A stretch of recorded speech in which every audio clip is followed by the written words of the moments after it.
Fried rice with papaya.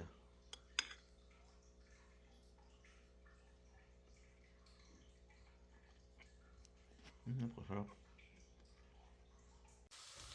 Mag fried rice tayo. Yan, maraming bawang. Kasama yung skin ha, para mabango.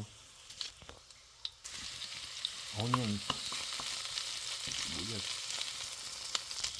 Ayan na yung rice natin.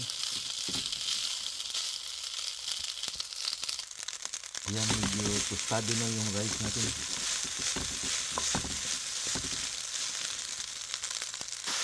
Inad ko na yung dark juices.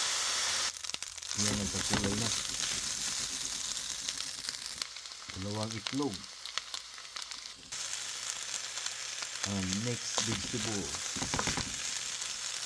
At marami tayong papaya. Hinaluan ko ng papaya para less carb. Black pepper. Ayan na yung finishing touch natin. May breast chicken tayo. May chicken breast. Onion leaves. Kasarap yung fried rice natin. Dinagdagan ko ng fried garlic para lalong mabango. Ito na yung fried rice natin with papaya.